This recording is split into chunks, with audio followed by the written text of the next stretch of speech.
Hello, everyone, and welcome back to the Not Content Podcast. My name is Jerome and we are doing another YouTube exclusive. Please like and subscribe to the show on YouTube and click the bell icon for notification. I am joined as always by Brian, and we are continuing our conversation on Batman Caped Crusader. We have talked about episodes 1 through 4 on this YouTube exclusive. We are going to discuss episodes 5 and 6. First, the Spectral Hand, and then Sudden Fear. As predicted, one of those episodes definitely features the Scarecrow, who is an important Batman villain in the Rogues Gallery. But first, we have to talk about the return of Jim Corrigan, as Jim Corrigan goes on a revenge mission, apologizes, and then dies. That's basically the story, but it is very well told. It is not an episode like Batman is definitely in the episode, but he's not, like, the focus really isn't on him. I don't even think he needed to be in it at all, and I think that would have been really ballsy, but really very polarizing. So I'm glad they kind of didn't do it, but I wouldn't have minded because I think it would have been really cool. Because this story in itself is kind of like I was kind of mentioning before we were on air that this feels like a story in an anthology horror movie, kind of like a Creep Show, Tales from the Crypt from the '70s, all those like Amicus anthology horror series that came out back in the '70s and '80s. It's got that vibe to it, and I'm really enjoying I that. mean, again, this is like there were a couple of episodes last year. One was more supernatural, but I mean, I remember the little girl Right, and singing in it. I wanted that one with the little girl to be an extended full movie, but now I'm starting to see if you kind of put those five of the episodes together that are like horror movies, it'd be a really great anthology movie on its own. So I'm really digging that kind of vibe now. So I'm kind of looking forward to more horror-esque episodes, which I wasn't at the beginning of the series, and I was kind of mixed feelings about it last season. But now after this episode, I'm kind of accepting it more. I'm just really wow, because this ended up being their version of the Spectre, which is in DC Comics lore is I don't know, played by different people throughout history, but is a spectral figure that is outside of reality, right? That is a determination of death and being alive or something like that. Some kind Right? of Yeah, dimensional being like he's that. not quite Frankenstein, but I also want to point out that this is we basically had a Solomon Grundy avatar earlier on, and now we have a Spectre one. So I think I we're know, going I somewhere. noticed that too. Are We're they going building somewhere up with to this. him? I have a feeling that we are going to be, I don't know, Getting Solomon Grundy at the end. or something very close to it. Because I That's mean, what. visually they keep teasing us, right? And I mentioned last in the last recording that Well, the they Joker clearly, stuff is always. I mean, maybe that's where the Joker stuff is too. oh, he's gonna create Solomon Grundy. Maybe, Maybe. maybe. But we've seen like the Joker in each episode, like he's doing something, right? And I really like that they've teased that along. It's not quite post credit stinger, but I really do appreciate the fact They're that they are building it up. reminding Yeah, us that the Joker he's lurking is out there. there killing people, and yeah. So, but this episode in particular, I like the visual in the snow, and I'm not usually the bigger fan of snow visuals because it kind of damage down the visual and the brightness. I mean, I think But it works they played better it in off well with the animation. green. I think the green helped. I think snow and animation actually is good, but um, I like it better in animation because I think you can like work around it much easier. So that's why I liked it. So what Jim Corrigan does in this episode is very much, if you remember the final act of The Dark Knight, like he basically goes on a revenge mission, not unlike Harvey Dent at the end of The Dark Knight. So that's basically what he does. Right, right. And uh, Gordon's daughter is very concerned that like he's going to come after her, and then she kind of runs away.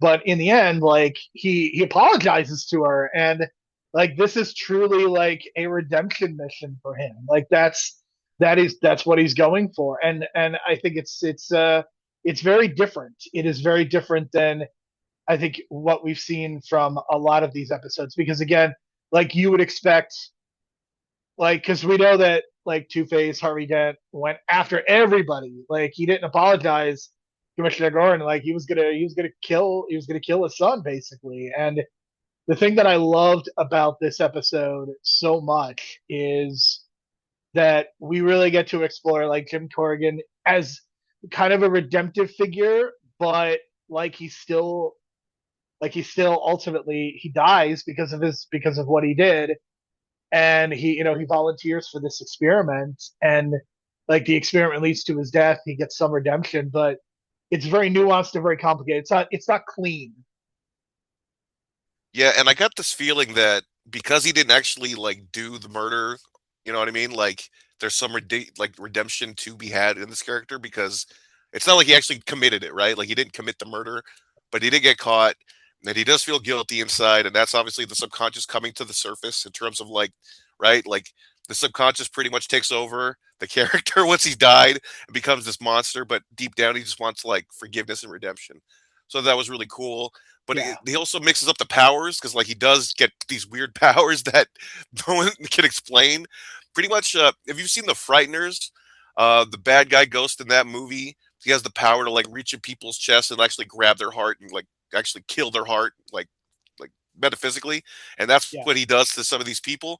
So that was really cool. But then if you watch the end and you look at the close up of his eye, he actually kills, like he does it to his own heart and kills himself out of like guilt and redemption or whatever it was. But that feeling of like, I guess that feeling of forgiveness kind of like elevated his soul, took it to the, you know what I mean? Like put his soul to the afterlife. You know what I mean? That kind of phrasing. So like, it was kind of like a weird kind of journey for the character, but I liked it a lot. And it's very different. And if this was like, like I said, in an anthology horror movie, this would be like a good 15-minute, like quick story to come in and just kind of tell this tale and be really effective. yeah. And I think that's what's unfortunate about only having 10 episodes. Is that it's great that we're getting this story, but it feels like we deserve more. Like I think that's what made the animated series so special is that you would absolutely get clunkers, but you would get some real bangers too, and that's tough when you only have 10 episodes. So I settled at about a 7.5. I think that this was Same rating. really I'm around the same strong. rating. Yeah. Not a lot of Batman, but I don't think that's necessarily a bad thing. And I think Barbara Gordon got put over pretty strong at the end too. Like she was ready to fight, and I think that like given what was going on in the episode, like it made sense for her to be like, you know what, I'm gonna have this gun and I am ready to go out swinging. And I think that is good And character. the beginning also implied again that we were going to get a headshot, which we didn't. But we were. They keep I implying I these headshots, Jerome. Brian, it's really smart. I watched Scream 7 recently. It's terrible. I mean, the movie is bad, but Sidney Prescott always goes for the head, and I will always respect that. I'll tell you my Thor theory about that off the air. All right, let's talk about episode 6. I talk about like how good they treated Barbara Gordon. I feel like Renee Montoya got character assassinated because she is hiding Harley Quinn in her apartment basically, and there are no repercussions even at the end of the episode. Like Harley Quinn voluntarily turns herself in. But before we talk about the actual plot of the episode, this is probably my least favorite of the 6 that we watched so far. I just don't think like if you're gonna bring back Harley Quinn, bringing her back as like a pseudo anti-hero didn't really work for me. Like again, she was going after rich people, which I have no problem with, but still illegal, still a crime. I don't like that Montoya not only hit her, but basically is not going to face accountability for it, right? I don't know. They left it open ended at the end because at first when you watch the ending, they kind of imply that Montoya like called the cops on her, but then the way she reacts, it's clear that she called the cops on herself. So I don't know what the repercussions. She probably just say like she was in hiding and you know what I mean, and like not even mention Montoya's name. Um, I think that's the way it should go because if they would make him, it makes it more complicated if they try to implicate her for like hiding a fugitive, and that makes another storyline threat. I think we just kind of wave it off and just let her get away with it. But I don't think it's character assassination. She's in love. You know what I mean? Like, come on, it's romance essentially. You know what I mean? So But I but I she's get she's that. covering a fugitive, and like the Batman and Commissioner Gardner are all about cleaning out corruption. I mean, I don't know if this is Well, I direct mean, technically, corruption, but Batman is a fugitive himself, so you know what I mean. It's like I don't mind it at all. Like she's very much like you know she's on the run from the authorities, and I get that. But I do like this like combo of her and Batman being this like Watson and Sherlock kind of gimmick going on. Maybe even two Sherlocks, less a Watson and just two Sherlocks, right? Because it just feels like they're even in terms of like mental prowess. yeah, So I like that, like because you never get that with Batman unless it's like I don't know, like a really older Robin that's kind of like, you know what I mean, like has his equal. I mean, an It's older usually never Robin is his equal. Nightwing. Yeah, I like mean, I Nightwing think is never his equal either, but it's almost as closest to that. But this is almost as if they were even in terms of like mental prowess, figuring out what's going on. Um, the things that I didn't like is like I don't know if they should have mentioned Crane at the beginning, but then that would be too obvious. But they kept calling him Junior, so that was kind of to throw you off to make it not seem like Jonathan Crane, which every I time get. they said Junior, I thought of the way that Sean Connery calls Harrison Ford Jr. Oh, I see, mean, my not thinking no, that's no, no, smart no. because I didn't It's think of just that at because of the first. accent. It's just Okay, because of the accent. It's not really because of any like meaning behind it. gotcha. Because I my can't my help. thinking was he was getting called Junior because he's younger than the older jock guy, right? That was my I only. mean, of course. But then the teacher called him that. And I was like, okay, something's up. And then they did the reveal, and then everything. Oh, it's Jonathan Crane Jr. So I kind of Yeah, wonder I what. don't like. That's why this episode didn't really do it for me because it just felt really obvious that we were headed in the direction of the Scarecrow, Also, the mask and reminds of us a wrestler that we don't want to mention. I can't help but think about. Oh yeah. Oh yes. Oh, how could I forget that part? Oh yeah. I'm not going to mention that name, but I had to get rid of that shirt, Jerome. I had to get rid of that shirt. yeah. I mean, it's good that you did, but like to me, like J.J. Abrams is an executive producer, and this felt like a J.J. Abrams mystery box thing, and that's probably why I didn't like it so much. I'm not suggesting that Abrams is behind this, but I couldn't help but think about like you're putting a hat on a hat at this point. Like there's enough going on with Harley Quinn by herself that she is an interesting character. And it felt like this should have been a two-parter. I think it would have worked so much better as like we're gonna set this up in the first part with Renee Montoya having Harley Quinn and then putting in the Scarecrow. This it just felt like there was too much going on in this episode, and I don't think either story really got the time that it deserved to be developed. Yeah, because I kind of like some of the the minor characters they introduced, like that one girl that had the fear of fire. She seems such a like a nice, innocent girl, and then she just fucking flat faced on the concrete, like brutally. Oh my goodness, Pretty brutal, yeah. that was brutal. But again, they're continuing this theme of brutal deaths in the show, which I'm for, man, I because give them that's a lot of credit. They are really going for it. Like they are not trying to make this like a kiddie show. But yeah, I mean it's been pretty brutal. Like this entire right. And I appreciate also the nod to Batman Begins with the fear toxin and what does Batman look like under the fear toxin? What is right? And then they kind that's of been do done a that lot. version, but they kind of did it in like the old quad. I don't want to say vampire, but what's the Fantasia, the demon from Fantasia. That's what they were going for, right? Like that winged demon I would guess effect. so. Given that this is a '40s motif, I think Right, that that's too, and a that fair was yeah, because assessment. that was like, why does it look so familiar? And then I just realized it's from Fantasia, so I like that visual look. And then I guess this is the thing that goes back all the way to the '60s, just Batman and gas. Like, you know what I mean? Like, I mean, Crane is is that? using gas, I and don't then he know if uses it's. gas on Harley Quinn. You know what I mean? It's It ridiculous. is a thing. But this episode I probably say 6.5 out of 10 for me. This I'm at a was seven, yeah. just because I love that dynamic of Batman having a mental equal. You know what I mean? And she's like answering a lot of the questions, and as opposed to him.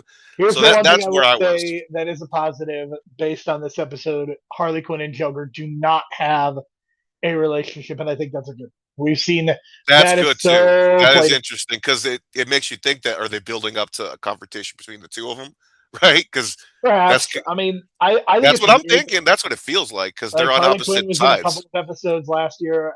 It seems like she's only in this one episode this year.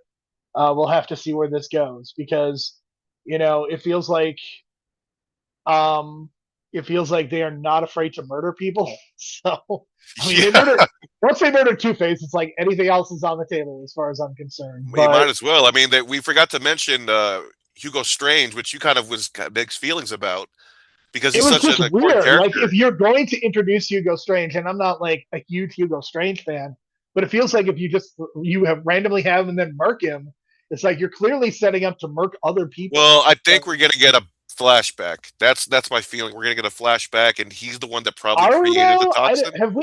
Has there been a flashback? I can't remember if there was one in I don't season know, two. but it just feels like because they got to reveal the connection between the toxin and Joker. So they still got to show some of that. And the only thing I I don't think know the if only they way you have can to do do that is that. flashback because it's all in the past. But I don't know because if they don't, then it's going to be like a lot of talking explanation, which I don't like. Um, you know what I mean? Like I'd rather just give me a quick flashback animated, I but mean, in terms we'll of see. exposition, there really isn't that much. I mean, there's a lot of talking, but it's not like we're going to Because take we out the got to fill in the chalkboard. blank of like how did Joker get the toxin? He probably got it from Hugo Strange, and I mean, do they right. really need to explain anything the Joker does? I feel like that what made the Or you Dark want to Knight just so add good to the is that mystery? I guess you could just do that, but I mean, I don't in the know. Dark Knight, did they ever truly explain like how the Joker did anything? And did you really need to know how the Joker did anything? I mean, he didn't have the laughing toxin though, so that's a big difference, I think. You know what I'm saying? Like this toxin Yeah. shit is like there's got to be an origin to this shit, right? Like that. There's always like you just can't have mystery But do we toxin, need to right? know it? I don't know that I need to know. I don't know that I I don't care. know. It just seems like a like a, something like kind of missing to me. To me, it just feels like a missing piece of information. But you never know. They can just kind of over like write it and just forget it, but and just go forward. But you never know. But we still got 4 episodes to go. We do have I'm four really looking episodes. forward to it, and I'm looking forward to this mixed horror aspect that they're going with now. Let's see if they push it further because we got headshots. We had a person crack her skull in the concrete. Um, a lot of crazy shit. So, you know what I mean, it's like, what can we do next to these people? We'll find out soon. So next week we are going to talk about Her Dark Reflection, which I believe is going to be a Poison Ivy episode. Just based on the look and what we saw in again the teaser, and then 0 Hour, Mr. Zero, who is the Mr. Freeze equivalent, not the Chikara wrestler. Oh my god, what a deep, what a deep cut, man! Didn't he come out to the Commodores? He I did. could We be are wrong on going. that. I will provide some Mr. Zero lore for those who are interested Oh my next week. goodness. God, we're doing Chikara talk a little bit. I can't believe it. After all the stuff we said about Chikara over the years, the good and the bad. I mean, I guess we'll talk about some of the good. Some of the good. I have thoughts, but I will not share them all on the air.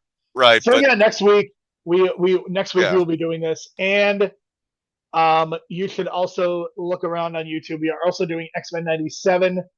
By the time this episode comes out, I believe that we will have recorded our finale on X-Men 97 because episode 6, 7, or 7, 8, 9 will come out. So I believe check out the YouTube channel for that as well. Yeah, lots coming. It's a fun summer. The animated summer, kind of a sequel to 2024 or 2023 it was. Well, it was But X-Men to 97 was 2023, and this and yeah, no, I think they were both came out. I think they so the this is problem a is sequel this to that year summer.